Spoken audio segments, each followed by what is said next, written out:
Twisha Sharma case में एक बड़ा खुलासा हुआ है। दिल्ली एम्स ने सीबीआई को रिपोर्ट सौंपी है। जिम बेल्ट पर ट्विशा शर्मा के स्किन टिश्यू बरामद हुए हैं। सोर्सेस के हवाले खबर आ रही है। भोपाल में फंदे से लटकी मिली थी ट्विशा शर्मा। कोर्ट के आदेश पर दूसरी बार भी पोस्टमार्टम हुआ था। दिल्ली एम्स के 4 डॉक्टरों की टीम राजधानी भोपाल पहुंची थी और फिर वहां पर इस बोर्ड ने ये पोस्टमार्टम किया था। अब वो रिपोर्ट सीबीआई को सौंपी गई है। फॉरेंसिक रिपोर्ट भी सौंपी गई है जिसमें पुष्टि हुई है कि जिस जिम्नास्टिक बेल्ट में कथित तौर पर यह कहा गया था कि इसी बेल्ट से फांसी का फंदा बनाकर ट्विशा उस पर लटकी थी, उस पर उनके गर्दन पर लगी चोट के निशान से जो टिश्यूज बरामद हुए हैं उस जिम बेल्ट से वो मैच करते हैं। तो सोर्सेस के वाले एक खबर है। अभी आप अगर समझेंगे, बहुत आसान भाषा में आपको यही समझा सकता हूं कि जिस बेल्ट से ट्विशा शर्मा की बॉडी लटकी हुई मिली थी, उस बेल्ट को जब एफएसएल की लैब भेजा गया तो उसमें ट्विशा शर्मा के गले पर जो चोट के निशान है और उस जिम बेल्ट पर जो स्किन टिश्यूज बरामद मिले हैं फॉरेंसिक टीम को, वो सैंपल मैच करता है। इस पूरे मामले में कई और चीजें होंगी। इस 11 पन्ने की रिपोर्ट में सिर्फ यही नहीं होगा, इसलिए सिर्फ इस पॉइंट से कोई भी धारणा बना लेना अभी गलत होगा। सीबीआई इस पूरे मामले को लेकर, क्योंकि वो जानती है कि ये काफी संवेदनशील मामला है, इस पूरे मामले को लेकर पूरे देश ने ट्विशा के लिए न्याय की बात कही थी और न्याय की बात कही थी। अजय भट्टागर मेरे सहयोगी इस वक्त मेरे साथ लाइव जुड़ चुके हैं। अजय जी, क्या कुछ जानकारी है? क्योंकि सोर्सेज बता रहे हैं जिम बेल्ट पर स्किन टिश्यू मिले हैं और जो गले पर ट्विशा के निशान है वो दोनों सैंपल मैच करते हैं। अभी सीबीआई की इन्वेस्टिगेशन किस तरह से आगे बढ़ रही है और कंक्लूजन कुछ नजर आ रहे हैं क्या अभी? देखिए, ट्विशा केस काफी चर्चित मामला है और हाई प्रोफाइल मामला है, क्योंकि इसमें जो ट्विशा की सास हैं वो रिटायर्ड जज हैं गिरिवाला सिंह, और उनके जो पति हैं वो क्रिमिनल लॉयर हैं। और इस मामले में दोनों आरोपी फिलहाल जेल में न्यायिक हिरासत में हैं और 14 तारीख को इसमें सुनवाई भी होनी है। इस पूरे मामले में जो अभी सूत्रों से खबर मिल रही है उसमें ये सेकंड पोस्टमार्टम रिपोर्ट दोनों के लिए बहुत महत्वपूर्ण है, चाहे वो ससुराल पक्ष हो चाहे वो मायका पक्ष हो। और इस रिपोर्ट के आधार पर इस पूरे केस की काफी कुछ भविष्य तय होना है, क्योंकि इस रिपोर्ट में ये जो अभी मालूम पड़ रहा है कि दिल्ली एम्स ने वो रिपोर्ट सीबीआई को सौंप दी है, क्योंकि हाईकोर्ट के ये निर्देश थे कि गोपनीय रूप से ये रिपोर्ट सौंपी जाए और इसको गोपनीय रखा जाए, इस रिपोर्ट को सार्वजनिक नहीं किया जाए। तो लिहाजा कोई भी इस मामले पे बोलने को तैयार नहीं है। मगर जो रिपोर्ट, जो सूत्रों से हवाले से खबर आ रही है कि जो दिल्ली एम्स की टीम थी, जो 5 सदस्यीय जो स्पेशल टीम बनाई गई थी इस पूरी जांच के लिए एफएसएल की, उसने अपनी जांच रिपोर्ट सौंप दी है। उसमें एक चीज जो सामने आई है कि जो बेल्ट था, लिगेचर, यानी कि जो फांसी पे जो यूज हुआ था मृतक का गले में, उस लिगेचर में ट्विशा शर्मा के टिश्यू मिले हैं। उसमें कोई ज्यादा विवाद इसलिए भी नहीं है क्योंकि उसमें जो ससुराल पक्ष है उनका कहना है कि वो फांसी लगा के आत्महत्या की है, वहीं जो मायका पक्ष है उनका कहना है कि हत्या की गई है। तो यानी कि ये पक्की बात है कि वो बेल्ट से ही उसकी मौत हुई है, तो बेल्ट में टिश्यू के निशान मिलने पे इस पर कुछ विवाद नहीं है। मगर जो बाकी उसमें और चीजें आनी है, जिसमें कि ससुराल पक्ष द्वारा आरोप लगाया गया था कि ट्विशा शर्मा ड्रग एडिक्ट थी, यानी नशा करती थी।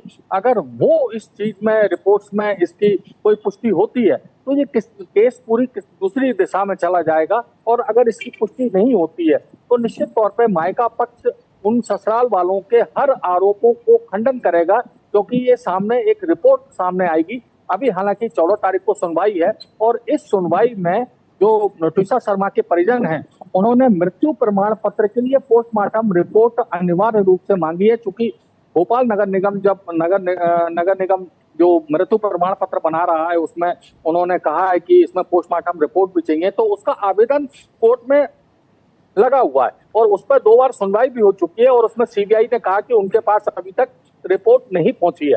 अब एम्स प्रबंधन और सीबीआई को, दोनों को जो नोटिस गया था, उनको कोर्ट में बताना पड़ेगा कि ये रिपोर्ट आ गई है और अगर आ गई है तो देना है कि नहीं देना है। अगर नहीं देना है तो क्यों नहीं देना है, क्या वो जांच को प्रभावित कर सकती है या क्या आगे कुछ हो सकता है, उसको देखना पड़ेगा। तो 14 तारीख को काफी कुछ स्थितियां क्लियर हो जाएंगी इस रिपोर्ट्स को लेकर।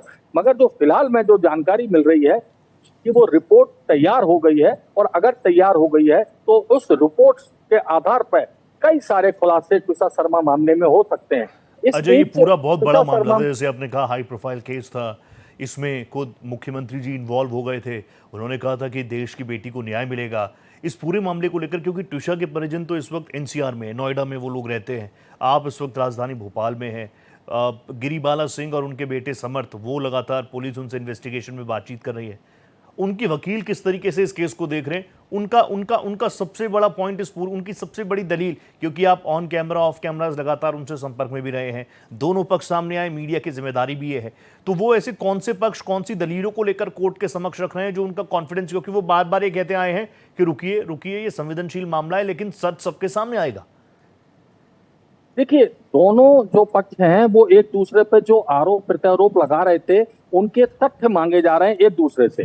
गिरिबाला सिंह अलग तथ्य मांग रही है कि जो आरोप लगाए गए हैं ससुराल पक्ष की, मायके पक्ष की तरफ से, कि उनके पैसे का ट्रांजैक्शन हुआ है, तो उन्होंने उस ट्विशा शर्मा के खाते की पूरी जानकारी मांगी है मायके पक्ष से। वहीं जी। मायका पक्ष का कहना है कि ससुराल पक्ष ने आरोप लगाए थे कि वो ड्रग एडिक्ट थी, तो ड्रग एडिक्ट कैसे थी इसका खुलासा पोस्टमार्टम रिपोर्ट में होगा। तो फिलहाल वो सारे एविडेंस जो जांच एजेंसी कलेक्ट कर रही है या जांच एजेंसी के पास आ रहे हैं, वो कोर्ट के माध्यम से एक दूसरे जने मांगे जा रहे हैं, जिससे कि वो आगे पैरवी कर सकें और आगे बढ़ा सकें।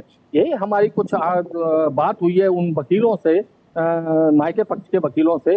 उनका भी ये कहना था कि ये रिपोर्ट उनके लिए बहुत महत्वपूर्ण है कि जो ससुराल पक्ष की तरफ से जो आरोप लगाए जा रहे हैं उनका वो थोड़ा सा पोस्टमार्टम रिपोर्ट करेगी। तमाम सारी जो चीजें हैं एक दूसरे के आर्गुमेंट्स के लिए जो कोर्ट में सामने आएंगी, हालांकि वो खुलकर अभी इस चीज को बता नहीं रहे हैं, क्योंकि एक दूसरे की जो गोपनीय चीजें होती हैं, जब जिसका खुलासा वो कोर्ट में आरोप प्रत्यारोप है बहस के दौरान वो करेंगे, तमाम सारी चीजें हैं। मगर वो दोनों के लिए ये रिपोर्ट्स और जो तथ्य इन्वेस्टिगेशन में समय समय पर सीबीआई के सामने आ रहे हैं, सीबीआई चूंकि जांच कर रही है इसकी, और सीबीआई अभी फिलहाल कुछ भी, जब तक जांच पूरी नहीं हो जाती या चार्जशीट दाखिल नहीं हो जाती, उस चार्जशीट में सारी चीजें शामिल होंगी, चाहे वो पोस्टमार्टम रिपोर्ट हो, एफआईआर हो, तमाम सारे जो बयान हैं या क्या क्या उनको इन्वेस्टिगेशन में मिला है।